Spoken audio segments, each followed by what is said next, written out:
Welcome back once again to Jack's Tech Corner. This is Photography Weekly, episode number 32.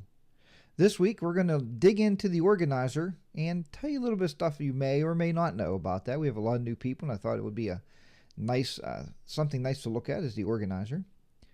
Then we're going to look at lighting a portrait. We're going to talk about 6 different lighting styles that you may or may not know of that you need to know. If you're taking pictures of people, you need to know how to light them and what is more flattering than what's not. And then we're going to be talking about backing up for a bad day. Bad day being if your computer crashes. We've all had it happen, and you never know when it's going to happen. So, with that said, let's go ahead and get started with Photography Weekly, episode number 32.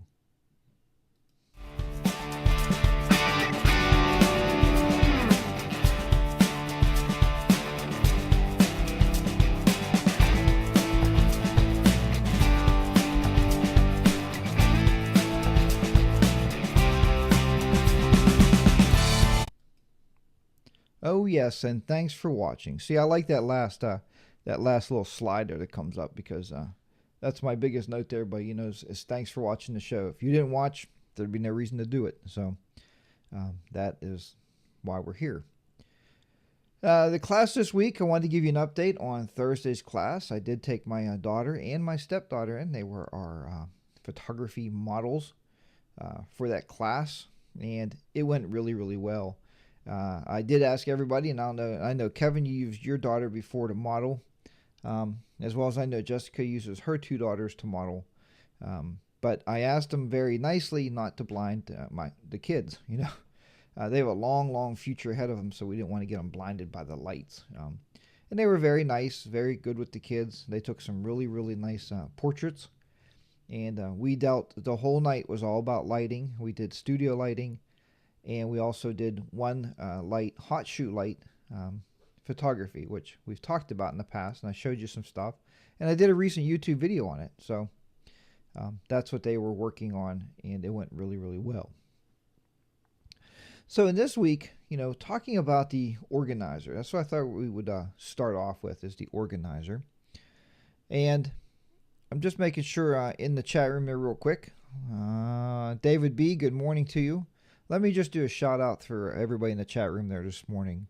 David B., good morning. Hugh, Jake the Snake, Jody, June, Kevin, Serena, and Peter. Peter is going by an alias today, unidentified 43419, and Vicky. All right, good morning to everybody in there. Glad you could stop by. So let's go ahead and we're going to look at the organizer. Now, this is stuff that you may or may not know. But if you're new to Photoshop Elements, you want to know this stuff. This is pretty valuable information. So let me get some windows out of the way here, and we will bring up my organizer. And let me just bring a window up here. And we'll do that. And let's just bring this up here. And we'll see if I get in the way or not there. All right. So anyway, this is the organizer. Now you may or may not use this. If you're using a Mac, you may or may not. And I even know some Windows folks now using the the organizer that comes with Microsoft Windows. So that's another option, I guess. But I would suggest if you're using Windows, stick with the Photoshop Elements organizer. Or even if you're on a Mac now, with version 9 when it came out, it came with the organizer. It's the first time ever. And now version 10 also has the organizer. So a couple of the tricks I'm going to show you is, pretty much in all the versions on Windows. So it's going to work. You can just follow along here and play with the organizer when I'm following through on this lesson. So the first thing I thought would be important to tell you about here is we are going to look at some of the preferences. And I want to actually get this box a little bigger here. So what I'm going to do is I'm going to do a selection, and I'm going to select it just to help you guys view it a little better. Because I watch a lot of online stuff myself, and a lot of times my issue with it is I can't see everything that's going on. So I want you to be able to see this, these preferences as we talk about each one of these and go through this. Now, we'll walk through each one just so you can see it and understand more about it. So many people load Photoshop Elements, and even in my classes I teach, they install it, and they never open up the preferences, so you never really know what's in there. So I thought it would be interesting to show you and maybe teach you a little bit about what you should maybe uncheck and not have the defaults set up by. So what we want to look at now is the general here. General is just how are your pictures displayed to you. Show the oldest first within each day, or show the newest first within each day. Now, what that means basically is when they come up, it just goes by date and time. So mine is always set to show oldest. So as you go through, the times increase. Makes sense. Date format, totally up to you, however you want to do that.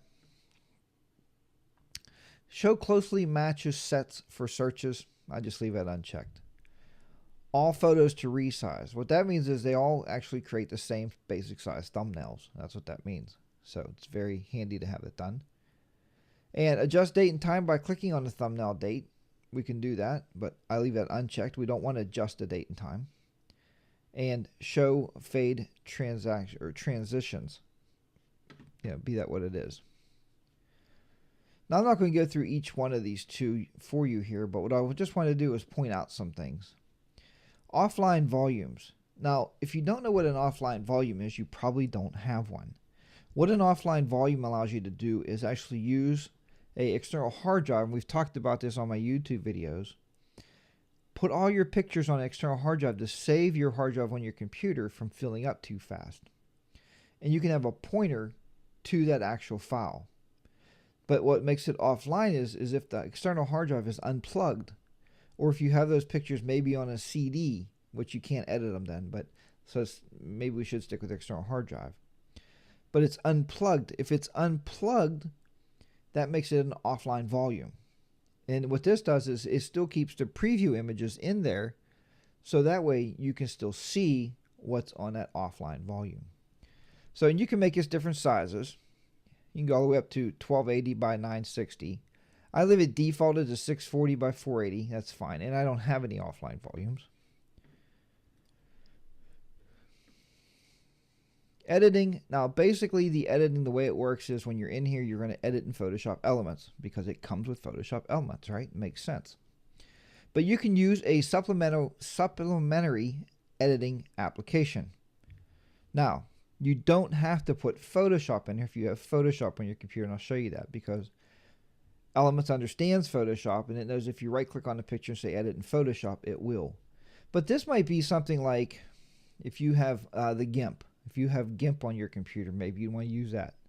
So you put that in here. Camera cards and camera card readers. That means simply when you put your disk in, where does the pictures go? Save files in. And here you can make that anywhere. You don't have to have it your pictures folder. You can make it another hard drive, external hard drive, whatever you want. Automatically fix red eyes. Don't ever do that. Because it assumes then that every picture you import has red eyes. And I don't like that anyway. It doesn't. It's better to remove it on your own. Automatically suggest photo stacks. And if you don't know what photo stacks are, stick around because I'm going to show you what a photo stack is and how it cleans up your organizer. But I leave it unchecked. I don't want to do it automatically. I do it myself. Make group custom names, keyword tags. You could do that, but again, it's not necessary. Date view. These are just days of the year, holidays you want to show up. Keywords. You can use keyword names or keyword tags or keyword tag name, or you can use the picture with the keyword tag name. I choose to use a little picture of whatever's in there to tag. Email settings. What do you use to mail your picture out on? Mine is set to mail because this happens to be a Mac, but you can use Microsoft Outlook, or you can use Microsoft Mail if you're just using Windows. Adobe Partner Services. Automatically check for services, check for backups, check for service updates. There's a ton of stuff in here that you can just leave it all default and don't worry about it. Media analysis. See, it says analyze photos for people automatically. I don't like that checked because what happens is when that's checked, it assumes that you want to put a name to every face. And it'll keep putting square boxes around each individual face until you name that person. Well, we're going to leave it on because I'll show you how that works too, because you should know that. Analyze media for visual search automatically. I don't know really what's visually searching. And all filters, blur, brightness, and face. Here's an area right here I wanted to talk to you about that I don't know if you, because at the end of this session, we're going to talk about backups and how you back up. And then we are going to talk about other ways to back up. So what I'm looking at here is simply, it says backup and sync is on. I leave it turned off. Now here's why. I'm going to turn it on. And what this will do is allow you to, as you're loading albums and stuff in here, back up online. Here's my issue with this. It doesn't allow you to back up online anywhere you want to. You have to back up online to Adobe is where you have to back up online. So, but anyway, you can sync any of these albums that you have in here. And as you see, I have a few albums because I've been putting so much emphasis and I've been using for the past while now anyway, iPhoto to keep all my pictures organized and everything. I haven't been using the organizer. And I think that's because I started using the Mac with Element 6. And Element 6 didn't come with an organizer. 6, 7, and 8 didn't come with it. So I had to use iPhoto. But anyway, I would just sync these up. There are some advanced options here, such as this one. New albums will be backed up and synced automatically. You can leave that checked because then what happens is every time you put a new album in, once it's done importing and you set the album up, it'll back up. But I uncheck it because I don't like automatic backups of anything. I want to tell it which files. And the reason is you only get 2 gigabytes for free. 2 gigabytes. That could be, and I was looking here this morning on my desk, and I was looking, just this card right here. Here's one. I don't know if you can see that or not. You can see that. That's one card right there. And that card is 2 gigabytes for that one SD card. The one SD card I have is 32 gigabytes. So if you fill that up and you dump that album into your organizer, where's it going to back up to? You only got 2 gigabytes for free. Adobe needs to come out with some better plan because most companies out there start you with your backup services at either 5 gigabyte for free or 10. Me personally, if you're buying the software, why not just give you 50 gigabytes to start you out and then charge you increments of 50 above that? I think that would be fair. But whoever said that Adobe is fair, I don't know. I mean, I've even been teaching stuff for a long time, Adobe Elements and some Photoshop, but it is what it is, I guess.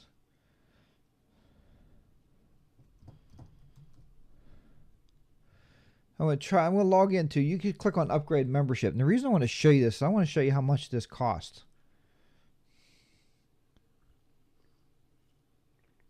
Because I found this to be a little disturbing this morning when I looked at this because I didn't know the cost. 20 gigabytes annually would be $50. $50 for 20 gigabytes. Look at this pull-down menu. 40 gigabytes is $70. 100 gigabytes is $130. 250 gigabytes is $280. And 500 gigabytes is $530.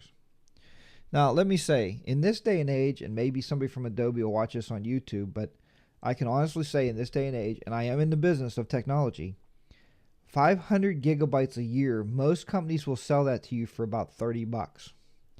About $30 a year, you can do like 500 gigabytes, or maybe even $60 a year, tops. And they want $530 a year.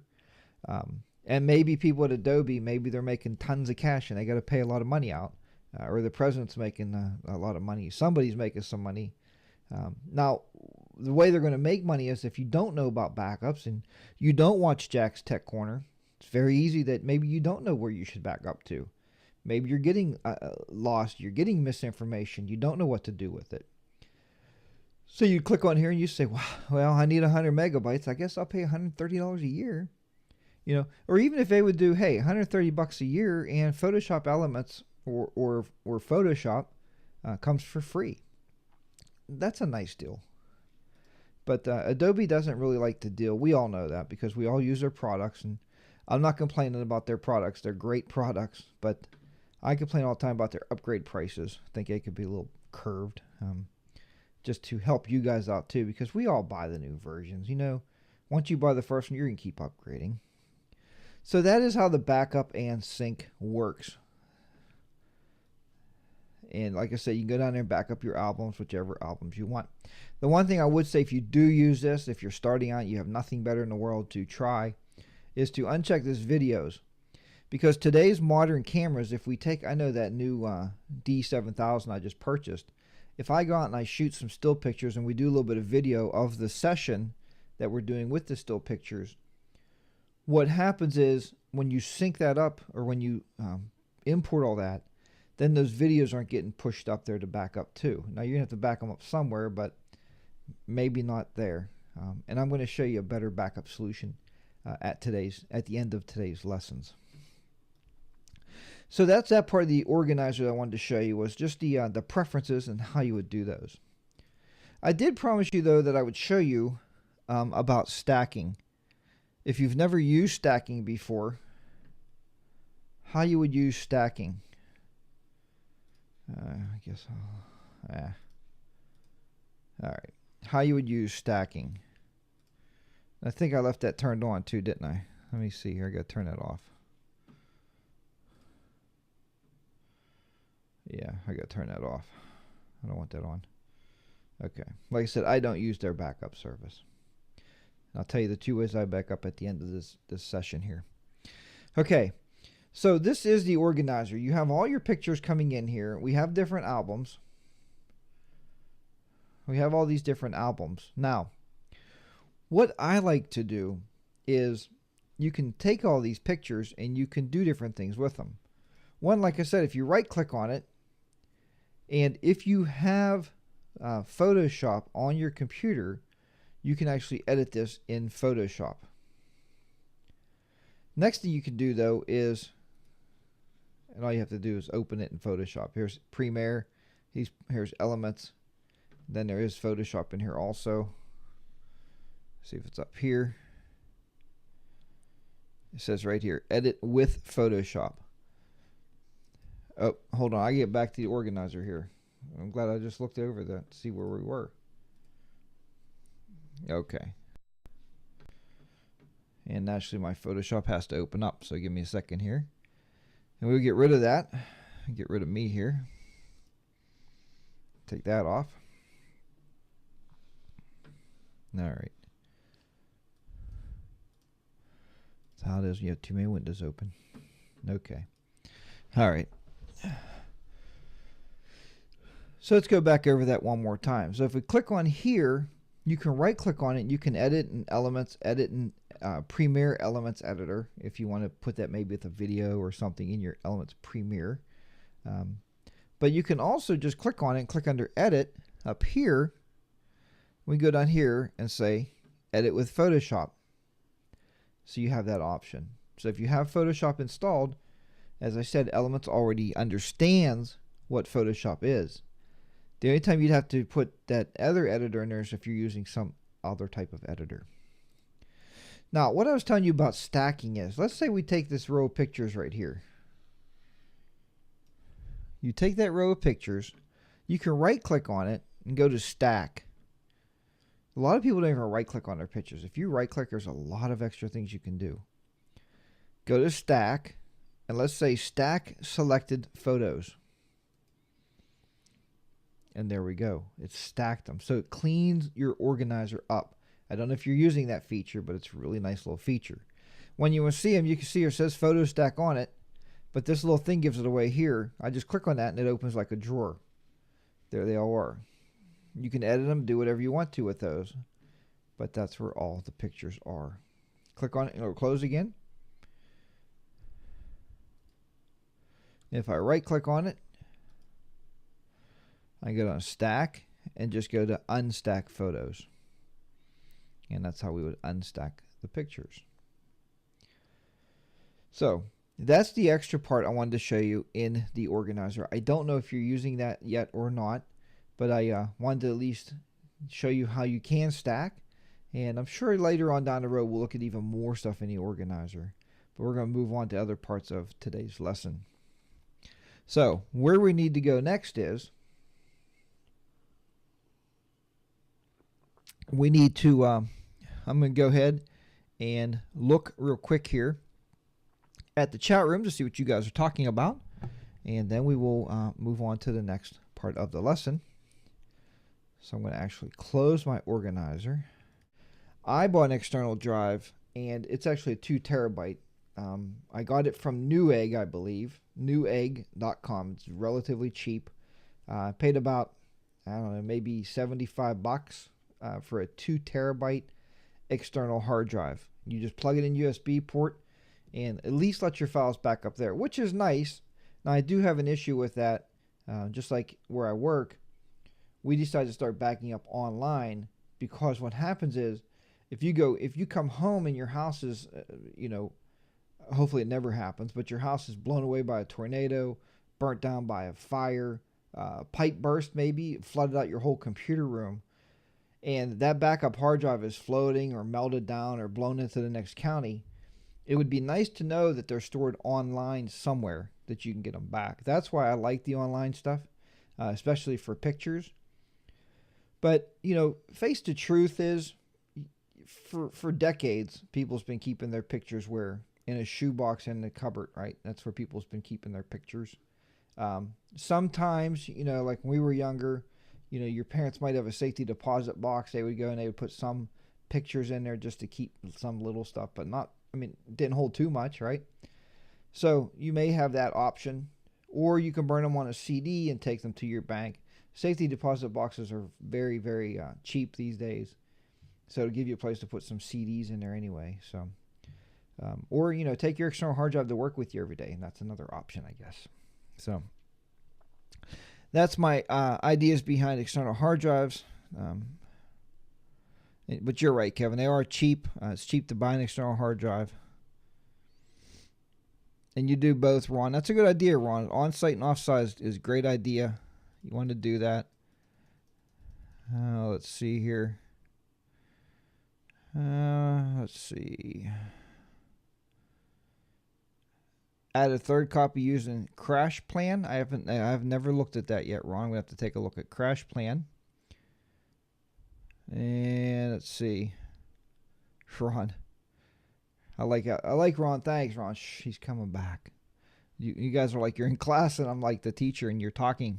I want the chat rooms to continue to go when I'm teaching. You can listen to a lot of my dialogue and be just fine. And yes, it is the antivirus company. It's called LiveKive, Kive. Very good. Yeah, Kevin, and 2 terabyte, you would think it would take forever to fill up. And actually, I looked this morning. I have like 768 gigabytes left. But I do very, very huge videos. These shows every week, when I do these shows and I save these or compress these down to an MP4, they're about 1.2 gigabytes on their own. So they're pretty huge. And I save them all, so I have all those backed up. Every show I've ever done on YouTube is backed up. So that's where I fill hard drives up. But pictures, you're right. It's going to take a long, long time to fill the pictures up. So with that said, we're going to, we're a half hour in here. We are going to take our short commercial intermission break. This is a good time. Listen to the sponsors. My little ads are for the sponsors. But, fill your coffee cup up wherever you may be. If it's late enough, get your refill your beer, your glass of wine, and be ready here for the second half of the show. So let's go ahead and break off into this little ad here, and then we'll be right back. Hey, have you been looking for a great place to host your pictures? And I know there's a lot of picture sites out there that host them, like Flickr and all those, and Yahoo and whatever else you have out there. But it's nice to have a place to call your very own home on the internet. Let that home be hosted by Weebly, Weebly. Weebly is a great and powerful hosting service, as well as a very easy drag and drop web builder site. So what you see is what you get, or WYSIWYG. So I know they host my website, and they've done a remarkable job, and I've been with them for quite a while, and I'm sure I'll continue to stay with them. So once again, it's Weebly. Sign up for a free account today, and I'm sure you'll be paying for an account and being with them permanently, such as I did. Also, check out this sponsor, Green Screen Wizard, written by Ken. Ken is an amazing programmer. What else can you say? He's written algorithms to make green screening a piece of cake. If you ever tried green screening and removing the green, you always get that green cast and everything in Photoshop or Photoshop Elements. Well, Green Screen Wizard takes care of that. Ken took the time. He also is an amazing background shooter. In talking to Ken on the phone for about an hour, a couple different times, Ken is a great person. He travels the world and he shoots backgrounds for you. So, no longer do you have to buy all those expensive backgrounds. Just buy a kit from Ken, set the green screen up, take a picture, and then drop in any background you want. Once again, that's Green Screen Wizard for all your green screening needs. With that said, go to my website, jackstechcorner.com, and look for the sponsors links on the left. You want to click on the graphics, and that will take you to the sponsors links. When you use my website to get to them, that helps the show out, and I truly appreciate it, as well as then the sponsors know that you are coming from Jack's Tech Corner Show. And if you want to help even more, you could pick up a DVD. It will not only help the show, it helps you. You can learn Photoshop Elements. There's many, many tips and tricks in there that you're going to learn with. You don't have to worry about the internet speed then. All the videos are burnt onto the DVD. Or like many of you already did, you can also donate to the show.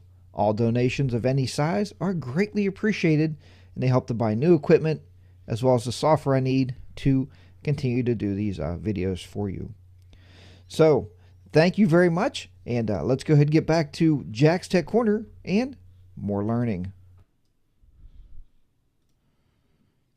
Okay, very good. Well, that was that brief little intermission there. A couple minutes on that one. Okay, just looking here. Kevin.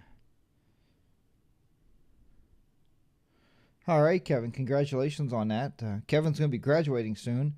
He is currently enrolled in, I believe it is ITT Tech, which is a highly qualified technical college. And he's going to get done, and he's going into the life that I sometimes dread every day. But that's another story. I did last week because we walked in on Wednesday and had our main server actually crashed. It was dead, like a big old dead Nell. So, but and Kevin's also okay, sorry, yeah, Kevin is studying computer networking, so he is on the ball there. Okay, so at this point we're going to talk about a little bit about portrait lighting. Hold on there. And I have a card here we're going to demonstrate, and we're going to talk about these, and you guys can throw these up in the chat room if you know them. Hopefully you may or may not know some of these. Most of this stuff is new, it's new to most people, lighting a portrait. But we're going to go ahead and have a look at this. So let's go ahead and get started. Hope you can see my mouse there. Yeah, I guess so. So what we're going to talk about here is the different kind of lighting patterns that you would light a portrait or somebody sitting in a studio. I also pay a lot of attention when I'm doing weddings with this of how I'm lighting somebody. We love to do weddings and we love to do lighting from natural light, how it's coming through, how the light's actually coming through a window, or I could use a reflector And that's some kind of the stuff that I really, really enjoy playing around with. So at the first here, at the top part, what I like to do is not so much at a wedding, but if you have somebody sitting in your studio, is have your flash on this side of them over here on the left side. And just start with a very low power on your flash. And what I'm talking about just simply is an off-camera hot shoe flash. Just get that off camera and put that to the one side or the other, depending on what side you want to turn their head. Let's see if I can bring this back up here. Let me just see if I could fix this up a little bit before we keep going here.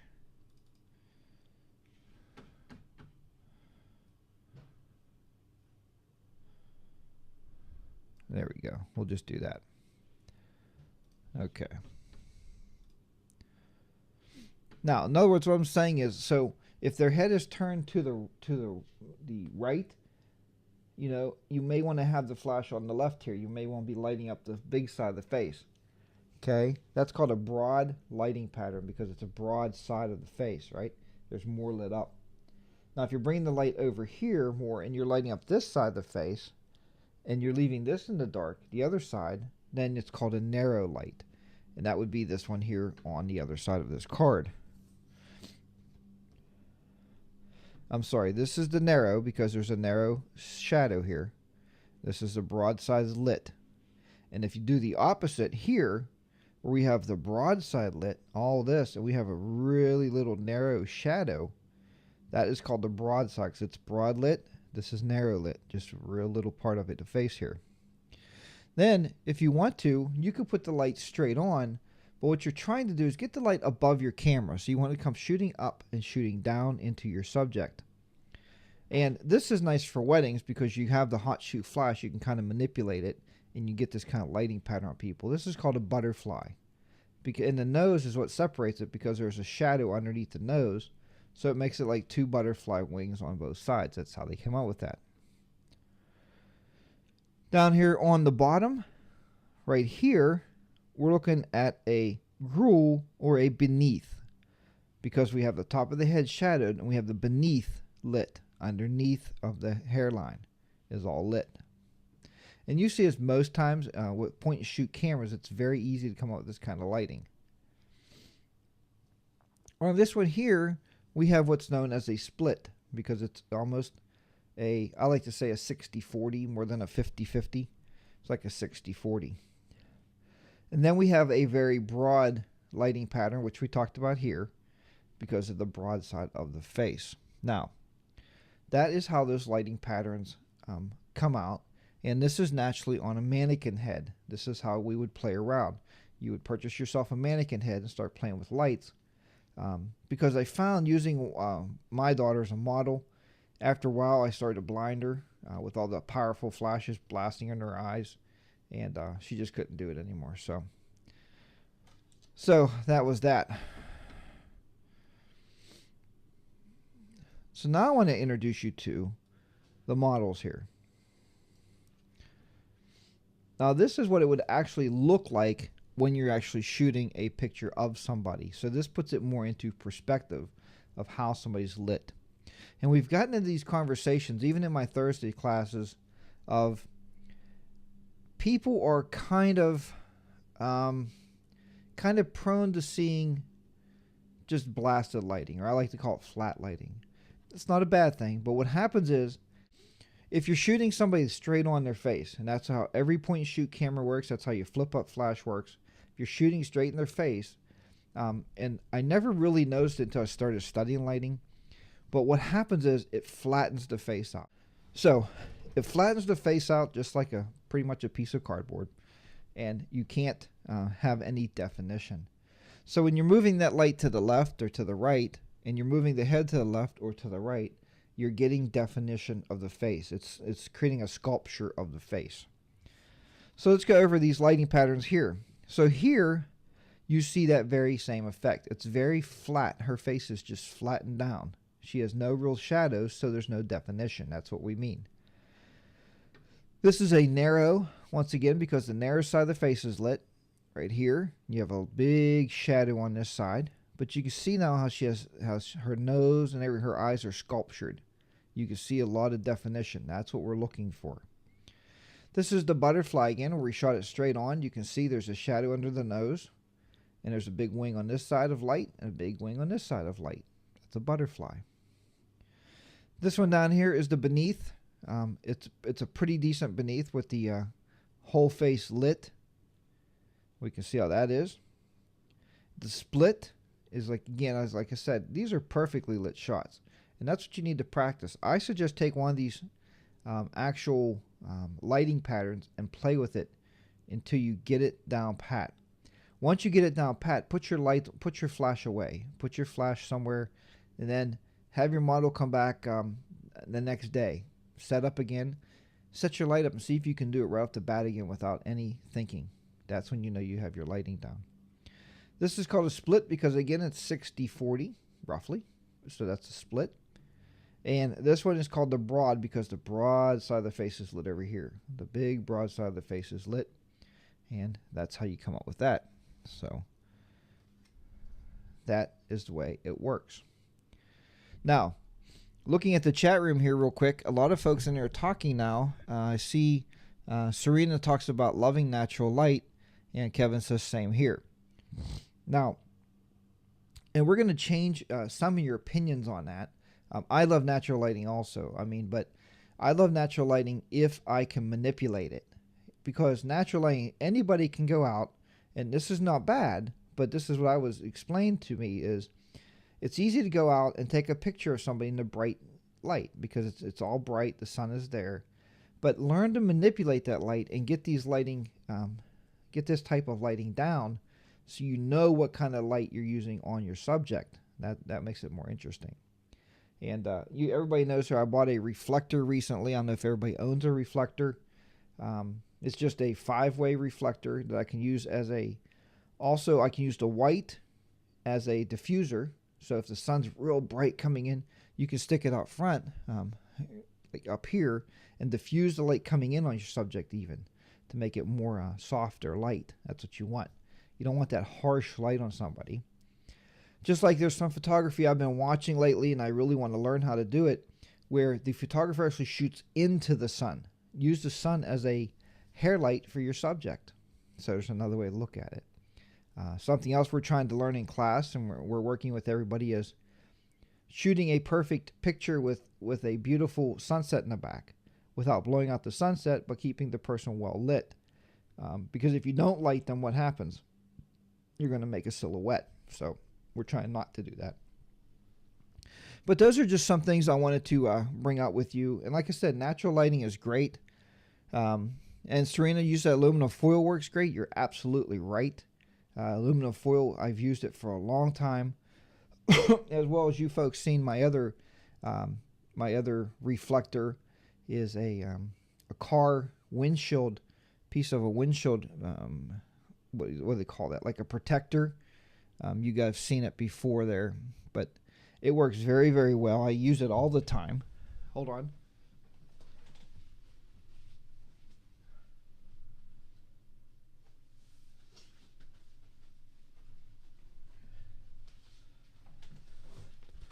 Let's bring this back up here.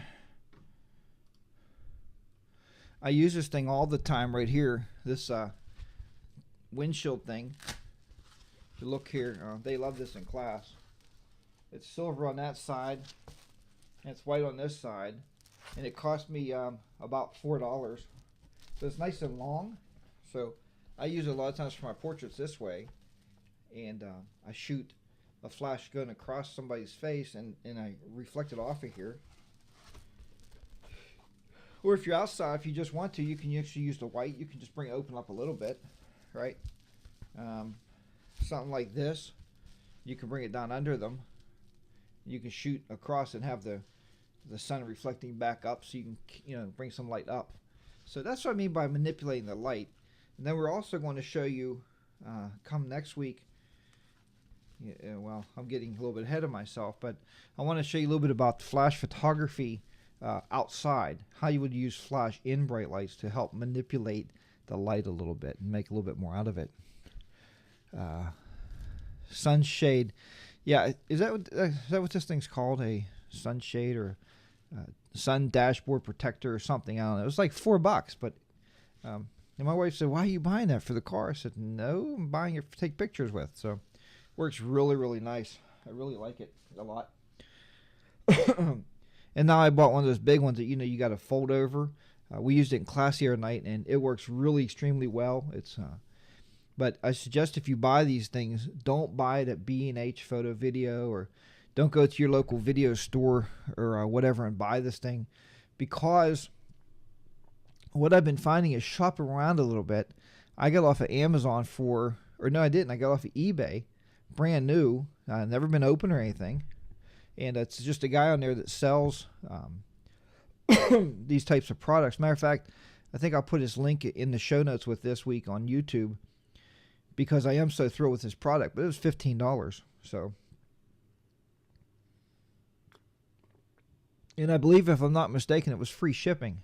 I don't know how he sells it for that, but on B&H you're going to pay about $40 for the same thing. So you have to shop around. I think that's the big thing. You got to shop around for stuff a little bit, and be able to look for the deals out there. I'm sure, just like anything else, there's deals in photography.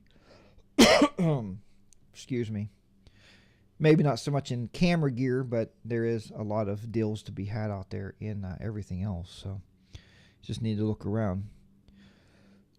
So with that said, I am going to flip the Skype back open here, just in case there's any questions before we happen to close out the show this week. We talked about backup, so that's already been talked about, and how you should back up. We talked about external hard drives. We also talked about external hard drives and online backup. The one other thing I'm going to show you on backup, let me get that organizer back open here. Let me see here, Elements 10. I don't know why I closed that already. But I did want to show you one way. I want to show you one way there that you can use Elements. And normally, the easiest way to do this by far is just to back up your picture directory. If you're sending everything, if you're importing and you're sending everything to that pictures directory, back that directory up online or onto your external hard drive, and you're good to go. You don't have to worry about it. But what I wanted to show you real quick was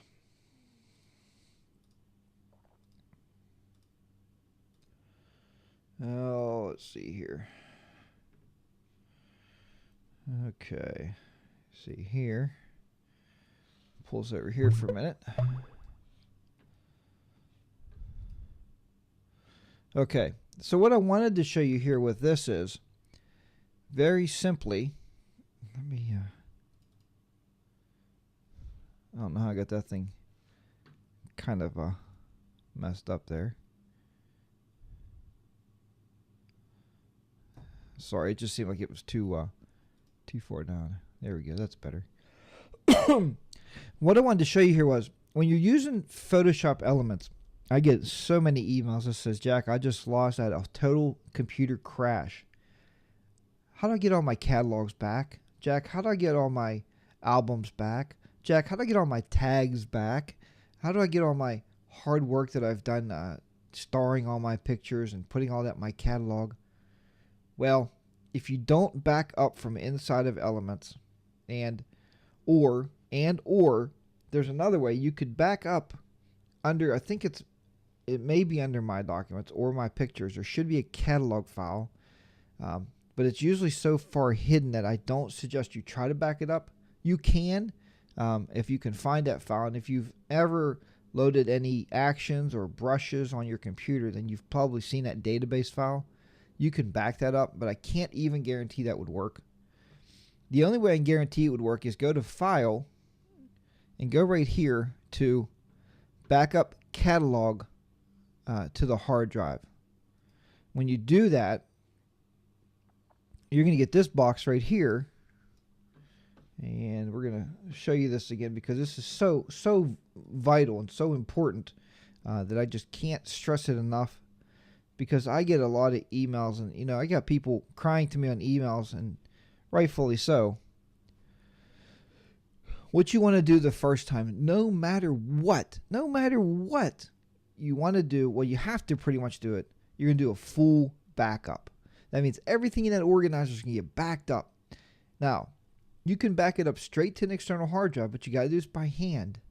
So my way of doing it is, and I'm not by any means the best backer up in the whole world, folks, but the way I like to try to do it is, when I'm done for the day, if I'm importing new pictures. So I imported new pictures into my organizer. I just came back from vacation, or I just came back from a photo shoot, like you guys like to go out in the country and do photo shoots.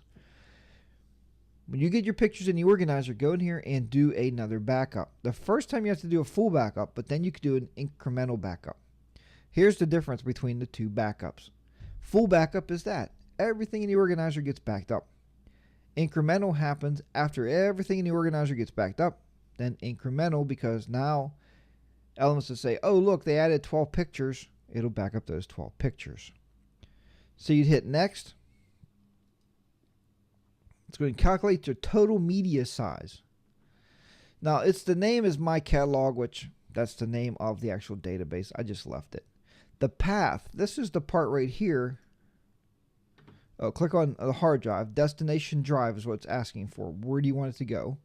So I'm going to click on my hard drive. This could be an external drive. It could be whatever.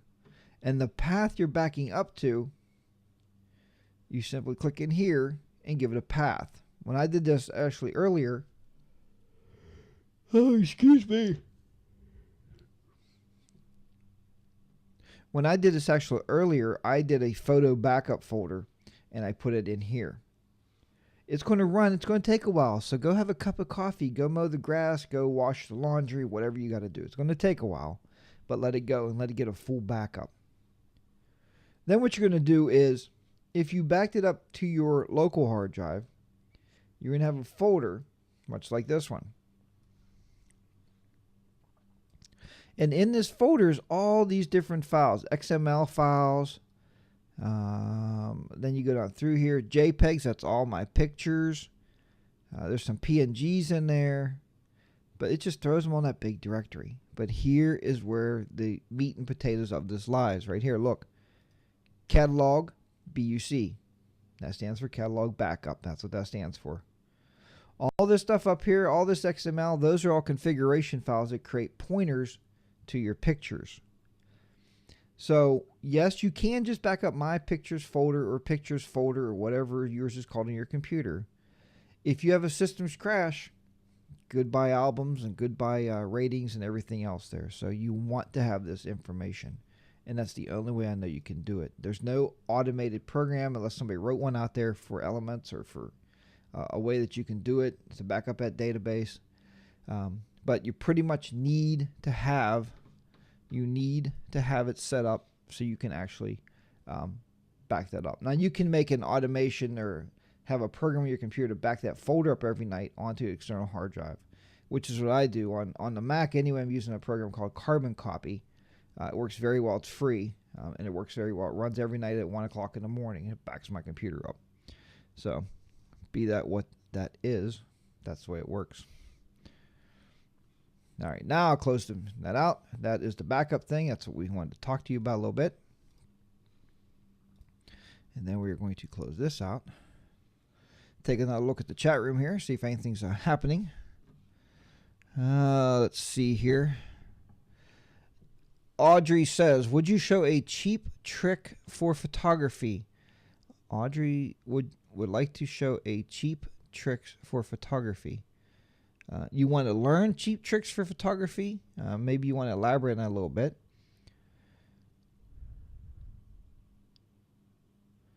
And all the workflow, yeah, you're right, Ron. They do. All the workflow programs have the same type of challenge with backups. You would wish that Adobe, with all the programs that they have, why don't they have a division that just writes a backup utility to back up all their programs, like Lightroom, Photoshop. Photoshop comes with that organizer called Bridge, backup Bridge, and it's a database, and they need to come up with something. Serena, is external drives better than flash drives? Here is the kicker, Serena.